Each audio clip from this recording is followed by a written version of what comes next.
I'm here with two amazing guests who join me in tackling the question of how best to implement innovation in large enterprises, and also how maybe get some best practices on the ground for you to, as a startup, act when trying to secure a big corporation as a client.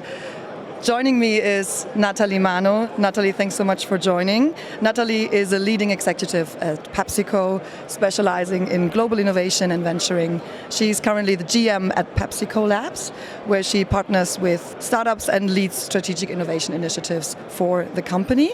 She brings deep expertise in the intersection of innovation, strategy, and venture investment. Prior to PepsiCo, you were an M&A and high-tech lawyer and worked for venture capital. Natalie is recognized for her leadership in building bridges between global enterprises, venture capital, and the startup ecosystem. Thank you so much for joining, Natalie. Thank you, Klara, for having me. Also joining is Spencer Penn. Spencer, you're the CEO of Lightsource, leading procurement AI company headquartered in San Francisco, also exhibited here at DPW in case you have not checked them out. Previously, Spencer was a leader at Tesla, where he helped launch the Model 3 program, Tesla's first mass EV, and at Waymo for the Google self-driving car program, where he led the simulation org. Spencer holds an MBA and Master in Computer Science from Harvard, as well as BS from the Wharton School, University of Pennsylvania. He was also awarded the Forbes 30 Under 30 Distinction for Entrepreneurship in 2016. You can see I need to read this out. This is a full resume. You look so young for all this. To be fair, I'm over 30 now. Okay. They never strip you of that accolade, you know. Okay. So he speaks regularly on topics of supply chain, manufacturing, robotics, autonomy, and artificial intelligence. Thank you so much for being part of course. Excited for the conversation. Thank you, Klara. So let me start off with some stats I looked into when prepping for this podcast, which really, really shocked me and showcases a little bit the urgency of discussing this topic. Okay. First of all, there was PwC did a big global CEO survey, and they find that 45% of the CEOs that were taking part in this global survey believe that their company will not be viable in 10 years if it stays on its current course. At the same time, in Germany, I'm German, so that's why I looked at the stats particularly for Germany, only around 5% of all German companies with a turnover of over 50 million actually do work with innovative startups. That's something we need to change. So the first question I would have is, how can we try to get innovation into the large enterprises in a quicker way for the benefits of both sides, right? Maybe starting with you, Spencer. At Lightsource, you've been able to secure super interesting and renowned companies as customers, like Bombardier, Yum, who's the holding company for Taco Bell, KFC, Pizza Hut, as well as, funny enough, you mentioned Shure was one of your clients, which is the producer of this mic.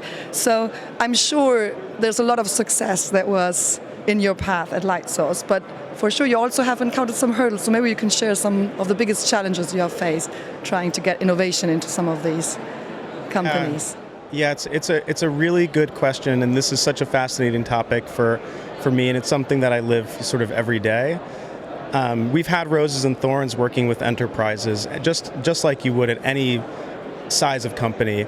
The places where we find the most success are organizations where you either have an autonomous innovation group, something similar actually to what Natalie runs, where there's a direct mandate and incentive to bring innovation into the business. Because you think about incentives, I feel that incentives drive behavior. That's just my perspective. And so if staying the course is the lowest risk thing that you can do, and there's not an immediate obvious performance bonus for upside of doing something that's more dangerous, that's more risky, that's more new, then you won't find people who really advocate or champion new technology. And so I find that actually having these innovation groups is extremely, extremely helpful. The other place where, at least in our business, we find a lot of pull is when companies are competing to launch new products faster, because in those moments, the volume of sourcing, supplier interaction, RFX activity, it's not just mowing the grass, it's not just general hygiene, it's actually a really intense period of work with suppliers. And so the pain of not having a solution is really high. And those are the places where when people feel like real pain in their current work, they're looking for a solution, and they will put their careers on the line, they will take risks, they will look for something that can really work, they will bet on a startup if they have something that can really solve an immediate pain point that they're facing. So those are the two places where I've found at least the most opportunity. And then of course, you have all the normal challenges working with an organization. You have the different stakeholders in the buying council. You have the procurement team that says, oh, we love Lightsource, we really want Lightsource. You have the IT team that might say, but don't we have something we've built already at home, or don't we have a larger system like SAP? Can't that check the box, even though people might be complaining for decades about it? You have finance that needs to be educated about the value of investing in procurement. So organizational, political challenges are always hard. And then maybe the final thing I'll just sort of add on this is that nobody wants to ever indict their previous work. And so if you have someone who's been in the seat for a long time, they brought in the solution that's there today, they don't want to look at new solutions as a replacement. There's exceptions always, but it really depends. But I'm honestly not the expert of this. Natalie probably is more so than I am.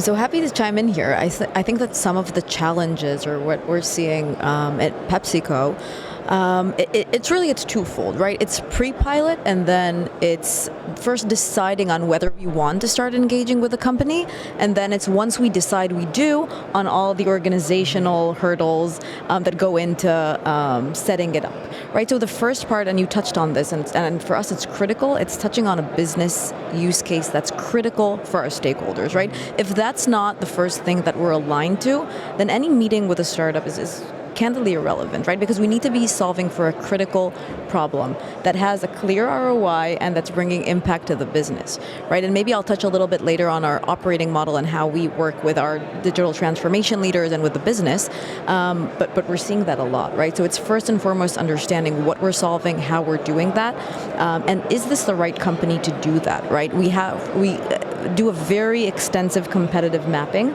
to make sure that we have a very good hold on the market. So sometimes that's also a complex area, that when the market is starting to be so full of new companies and with agentic AI and new AI solutions, certain things are starting to look like table stakes. And to your point, right, the second phase, which sometimes is also the first one, is really understanding our current tech stack and how new solutions will fit in. Are we solving for a white space? Are we bringing something that's truly incremental to what we currently have? And then it's working through procurement, InfoSec, legal, and everything else to get the pilots in place. Very interesting. Thank you. So let's maybe deep dive into what you just said. I'm sure there's a lot of startups listening in as well. So what happens after a first meeting in PepsiCo? If a startup is there pitching, doing a good conversation, really like having a nice innovation, what happens next? Yes. So I think maybe it's worth talking a little bit about the model at PepsiCo Labs and how we operate across the business. So PepsiCo Labs is essentially the tech venturing and innovation arm for PepsiCo. What we do is we work with the different functions, procurement of course being one of them, to first and foremost understand the business needs. So it's essentially in-depth strategy work. We're part of the strategy and transformation team to really understand the pain points, what they're doing, how they're doing, what's working and what's not. And only after we have a very clear briefing and understanding of that, we start to scout and meet for solutions. So we're very focused on the problem to solve, like I mentioned earlier, and then we start looking and meeting with companies. So we scout externally, we have a lot of venture capital partners, we come to conferences like DPW to make sure that we have good reference on new companies that are also emerging, and then we start meeting with companies, right, after we know what we want. And at this point, I think it goes back to my earlier comment, right? We do the first meetings, we understand that there's a viable solution here, that technology works, that they have traction with other customers, or that we want to co-develop with them a new solution that we're seeing as a white space for us. And we start to work internally with our stakeholders to really get them engaged and understand now which use cases, with even within the solution, we want to try and test out. Right, so we do that first round of filtering and then bring it to our business stakeholders and transformation leaders as well to meet with the companies. And once there's a decision to pilot, then we go through the corporate, let's call it red tape, that we need to do in order to get a pilot up and running.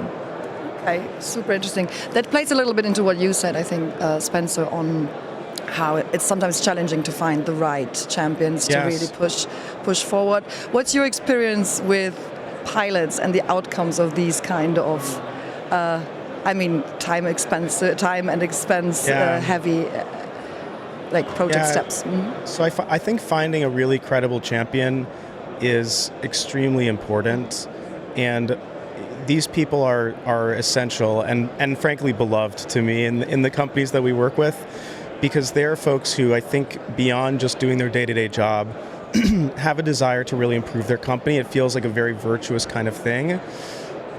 Now, with pilots, I think they're a double-edged sword, frankly. And I understand from the corporate perspective that folks feel like, hey, look, we need to test this out. We need to see if is this all hat, no cattle, or do they really bring the goods? And then also there's a question of how does this fit, not just as a technology demo, but how does it work within the organization? What's the adoption look like? In our case, how do the suppliers react to using it? There's all sorts of questions that I think you want to figure out, but pilots are very expensive. We have to basically do effectively an implementation. There's no quick and easy way to actually get the true experience if you want a real use case in a real production setting.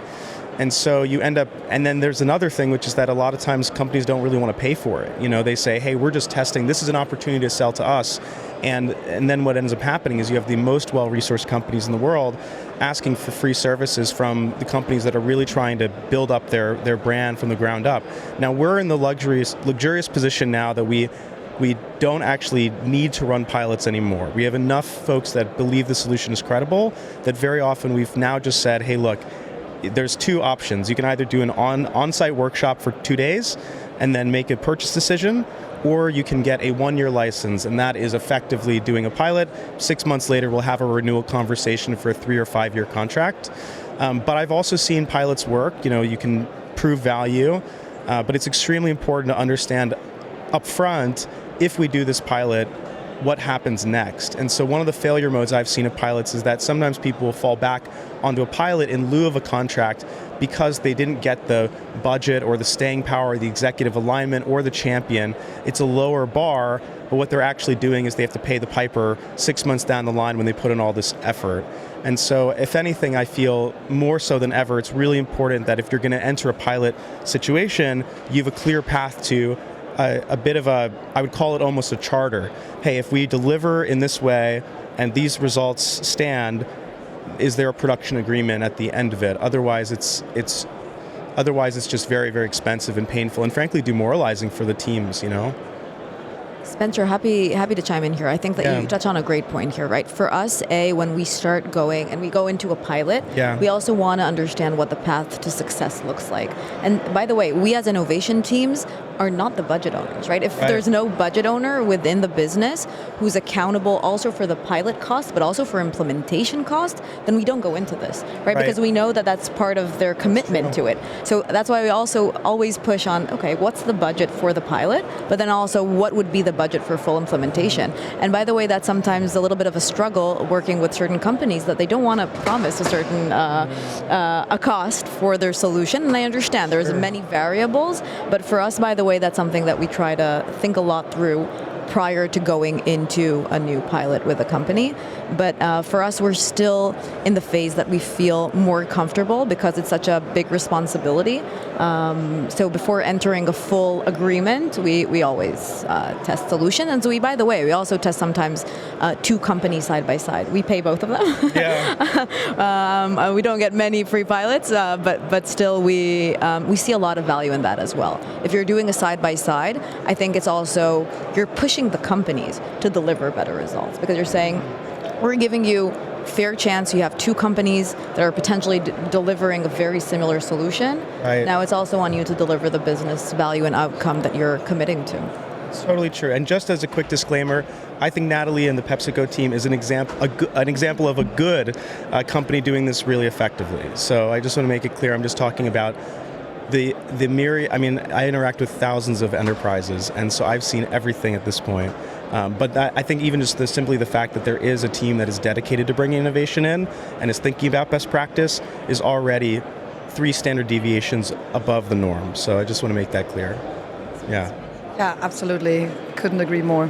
And love the idea of having a pilot being financed by the business unit to make them understand if you're not even finding the money to do the pilot, we can be sure that implementation is potentially not happening. Right? And it's also resources. It's not only paying for it. It's that level of commitment where you put time, you put effort, you put your best talent. It's a lot of effort also from the corporate to get a pilot up and running, not only from the startup, right? From the startup's perspective, it's, hey, we need to put so much effort, but that's their business line. For us, this could be sometimes an incremental value. This could be an add-on. This could be a new workflow, right? Not everything is necessarily ripping and replacing a huge platform, but there's still a lot of value in that and business value that we can see ROI. But there's also a level of commitment that goes into it and prioritization, right? We as an organization can't go for everything, even if we find exceptional technology and exceptional companies. At the end of the day, we will need to prioritize, and we also don't want to create a tool fatigue, right? We want to make sure that the things that we're bringing in are bringing true value, because we're not looking for, let's call it, new shiny toys, but we're looking for business impact, right? And if it's with a startup, then great. If it's with a big a grown-up or a corporate, then also great, right? The mandate is to really elevate our organization and do what's best for us, so that we always take that into account as well. So learning so much already on best practices from corporate side, loving it. Let's pretend you're facing a customer, Spencer, that does unfortunately not have such a great innovative team around trying to push innovation into the company. How have you experienced, like good experience in tackling this? What would be a tip to make a sale even though you don't have an innovation team at your side? And now this is specific to the enterprise, to large cap businesses. Yeah. I would find a specific division. So a lot of times you can't eat the elephant in one bite, right? And so for us, we work with big 3 automotive companies in the United States, and that's become one of our hallmark kind of customers, although we can't talk about all their logos publicly. And the way that we entered big 3 auto, everyone says it's so hard to sell to that company. It's a decade of whining and dining, which is something I never do. But they had a specific division that was focused on developing next generation EV vehicles. And that team had a separate line directly to the CEO. They were tasked to sort of disrupt the core business in a way, and had a lot of agency over their own tools. And so a lot of times what you'll find in these large organizations is they might have a sort of blanket system that is the general backbone ERP across the organization. It kind of checks a lot of boxes, nobody's in love with it, and then there's really deep pockets of pain in specific areas. And so finding who's the champion who's willing to put their hand up in the air and say, hey, I'm really struggling with this, and it would be a huge unlock for me if I could figure out a way to solve it. And then you can get into a business line that's maybe 1,000 people instead of trying to sell initially to a 100,000 person org. And then in that way, you can think of large corporates sometimes as a holding company for 50 smaller business units. And at that point, when you break it down, you can actually get in at one of those entry points. And then once you're actually working with the company and you're already an approved vendor, you're on PO, you've done InfoSec, people trust you, you have internal case studies, that's way more powerful than, hey, we did something for a different company you don't know anything about. Then you can actually start to expand. And that they call that land and expand. That's the classic term in Silicon Valley. And I do think that still works really well. I agree. Cool. Have you experienced that in Pepsi as well? Yeah, I think so. I think in the preliminary stages, I think a few things, and Spencer, you do this actually very well, is A, understanding your market and your competition really, really well. Because you're coming into this, let's say, whether it's an RFP or whether it's in conversations to getting a pilot up and running, you really need to show how you're differentiated from others in the market and what makes you unique and why we should pilot with you.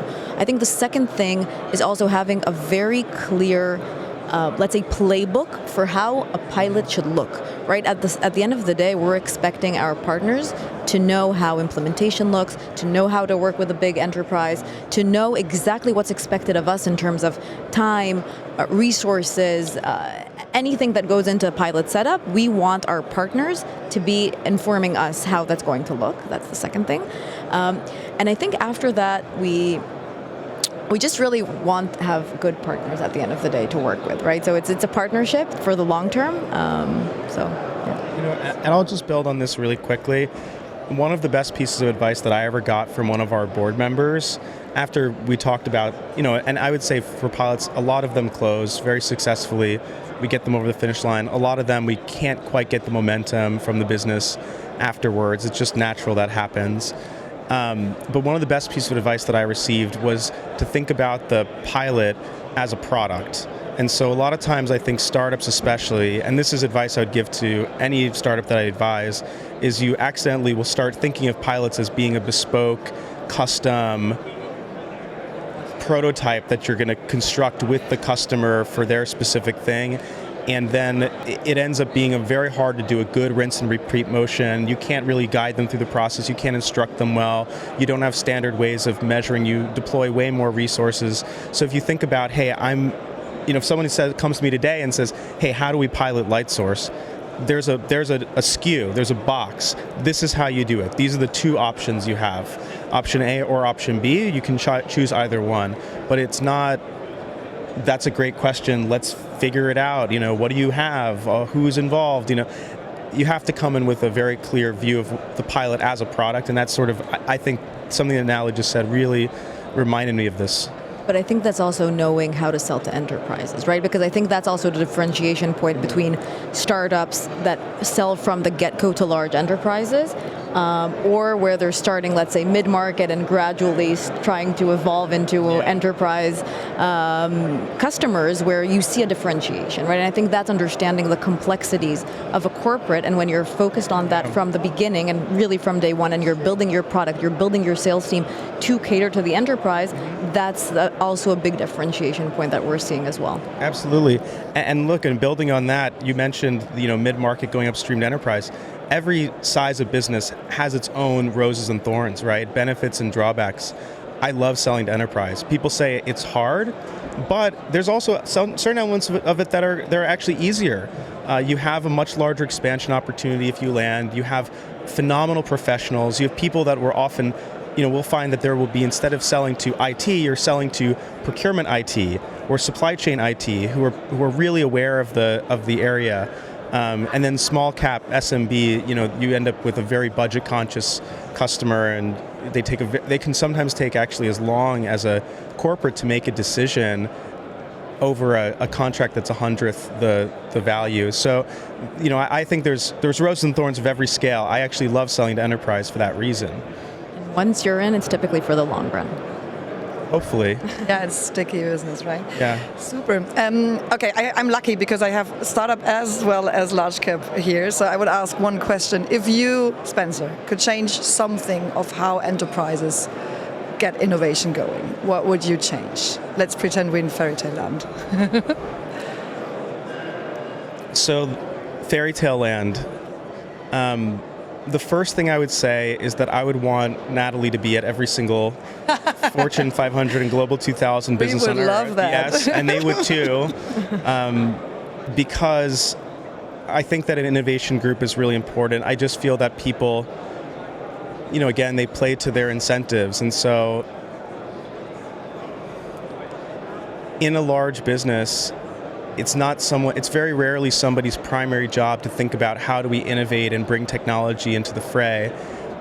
I've often thought that it would be really nice to see more upside, and personal upside. I've often felt, and maybe this is, controversial, but a bit of a disconnect between what's good for the business and what's good for the individual across many functions. And what's really good for the business, this is to your point originally, 45% of CEOs feel that their company is not going to exist, or is going to be way worse in 10 years. That's a shocking statistic, and it's actually true. Now, how do you end up in this very weird global minimum instead of a global maximum? It's that people look at it and they say, if I do nothing wrong, then I will be fine. And if I do something really innovative and great, I will either be in trouble because people are like, why are you shaking things up? Or if it goes really well, it's not clear that I'll be rewarded. I feel this all the time in procurement. If suppliers don't ship, I'm in trouble. You stop the line. If everything goes great, then people just expect it to happen like running water. And so I'd love to see in the procurement world, incentives for people to drive better performance, and in the innovation world, if something really drives a huge outcome, I look at the sales world. If you go sell a $10 million contract, you're getting $1 million commission.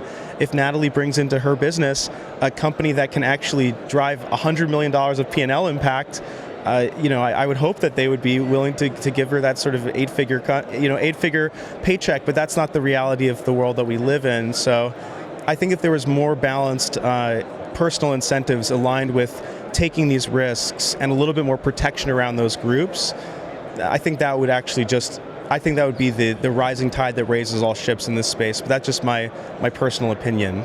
Okay. Yeah. Just emphasizing what you said. I looked at I have a statistic for another one. To meet this. The statement that you just shared. So there was a study 2024 on comparing companies that do have innovation units and companies that don't. And the conversion rate from pilot to actual implementation is quite different. So the conversion rate where a company, a large corporation, has a venture clienting unit, innovation unit, similar to you, Natalie, is 25% of the pilots become implemented as a product. While if you are a large corporation without an innovation unit, it's only 10%. So it's basically a 15% money spent without any real upside for anyone, right? So yeah, we want to avoid that for sure. So that's a good point for all the CPOs listening in to please take away and take home. CPO is high enough to be a strategic position in any company, so couldn't agree more, Spencer. And by the way, we're seeing this more now. I think especially with the AI boom, there are more boards talking about what's our AI strategy, CEOs then asking what's our AI strategy, and then the way that flows down to the business units is that the C-suite at every unit will typically have their own consigliere that they say, hey, you're going to be the AI czar for my next year. Go figure out what is this thing and how is it going to impact us, and I want to have a story. And so you're finding these sort of first-time innovation leaders within these different business units. I think it's happening more and more. That's just a quick thought. Yeah, let's stay in fairy tale land for 1 second more. So what would you wish be, Natalie, if you could wish every startup to have something that you're lacking still? Wow. So I think I'll focus on a clear action plan. If I would say one thing, I think that's the most critical. Was a critical key to have if you're really working with a large enterprise, having a clear path to success, helping us build together what are the right KPIs, what are the right success metrics that you can really deliver, and then of course always don't overpromise and underdeliver. That's key because that really destroys trust, and that's even from the get-go when we're shaping the use cases, the KPIs, everything that goes into the partnership, and again walking us through the path to mutual success. Here's a question that I actually have for Natalie. A lot of times, I don't mean to represent all tech founders, but there's sometimes, people will point the finger at the corporate and say, the reason this pilot didn't convert is you couldn't get out of your own way or whatever it might be, and that's not always the case. I know that sometimes it's because of the startups themselves and their maturity. What are the things that you would say that startups have sometimes done wrong when there was a bona fide opportunity that they had and that they fumbled it for some reason, Yeah, it's a good question. I mean, sometimes I do want to take responsibility and say, okay, we're piloting things and then not all of the solutions can scale, and we don't go into every single pilot. We come with an intent to scale every pilot that we do, right, because we're putting a lot of resource. But we have seen times, and I think it's typically when we don't move forward, where the company is just candidly not delivering on the right KPIs, right? We go into every single pilot with a clear charter, KPIs and success metrics, and then they're just candidly not hitting on them, right? And if you're not delivering on the promise, then we won't move forward, right? Sometimes it can also fall on user experience, user engagement. The product is not sticky enough. We always are very much in contact with our business stakeholders and with the folks in the business who are testing the solutions. So they're our main stakeholders, and we need to cater to them. So that's a mutual relationship it's as important, if not more important, than our relationship with the startup, because we act as that bridge, right? And we need to make sure that we're on the one hand representing the startup, but on the other that we're catering to the business needs. So it always falls on that. But other than that, I think it's a mutual path for success.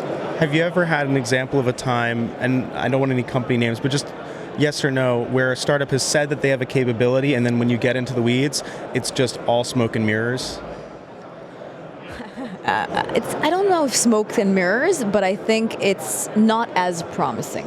Not as promising. We did try a solution once where we already had a solution in-house, and we did want to test a capability with a new external vendor because they promised that the value that they would bring would be much more significant and incremental to what we currently have, and we were very disappointed with the results. I can understand that, yeah, of course. So what's more, okay, to ask one more question. When you're looking for innovations, what's more interesting to you? Radical improvements of an existing software platform or tool that you already have, or things that are truly like greenfield, new white space opportunities, like we've just never approached this topic before and there's no competition? I want to say white spaces, okay, because that's more exciting, but inevitably with changes happening so quickly today, we're looking at both. But I think white spaces is also easier to enter, right? Because if you're always competing with already a working solution, then it's also harder to implement in the business, right? You're competing already. And if it's a totally new white space, then it's also much easier to sell. Okay, that makes a ton of sense. And then I guess I have a question for you, Klara. Yeah. You know, you work with startups as well, and you help them get access to corporations. Yeah. How do you do that? What's your path to actually... I'm flipping the script. I'm actually interviewing the moderator. That's my nature. Please do. So we at Rosberg Ventures, we work a lot with the portfolio companies underlying our fund investments, as you mentioned. And what we basically try to achieve is the awareness of what innovation is happening in Silicon Valley in Europe is so small. So there's basically a huge education gap in the size of the Atlantic Ocean. So most corporates that are based in Europe don't have the opportunity to see everything that's happening in Silicon Valley and what innovations arise from there. So we try to take on the position of the observer because we do invest in the US and then we can see what happens in Silicon Valley. And we basically try to bring the innovation back to Europe by visiting corporates, talking to them about what disrupts them, where do they see that technology is a topic that they need urgently to look at, and get into a conversation and highlight some startups that we see and we find could be very, very important to know or to get into business with. At the same time, a lot of Silicon Valley-based startups were just starting out. I mean, Lightsource is already obviously farther along the journey, but just starting out, they would not have the opportunity to get into a conversation with a German telecom just by calling them, right? So a warm introduction to people from innovation units, to people being part of the CTO or CIO teams is very, very valuable in order to discuss technology peer-to-peer and see, is it worth a demo? Is it worth creating a pilot or not, right? And this is where we work at a lot because we just see so many things with the investments that we do in the US. So question, is it easier for a US-based tech company to sell into Europe or for a European-based tech company to sell into the United States? Oh, interesting question. I think much easier from the US into Europe just because ultimately also the large caps in Germany, even if it's SAP who's like a big player, would still be aware of US competition. While I always feel US companies, but maybe Natalie you can comment on that, would be more looking into the US market as a whole and only secondary be concerned about what happens outside the US. So I feel like we're still in everything culturally as well as everything else following the US path a lot in Europe. You're happy about that. So this is why I think, this way around. So I think we learned so many things about what startups can do better in order to get into business with large enterprises, what enterprises need to maybe change a little bit in order to make innovation get into their business as well. And I mean, innovation is not about two guys in a garage. We need to implement that we need to implement that stuff and have corporates really be able to get ready for the future. It's in both sides' interest, in my view. So thank you so much for the conversation. That was very insightful, and enjoy your stay at DPW. Thank you. Thank you. Thank you for having us. Great conversation.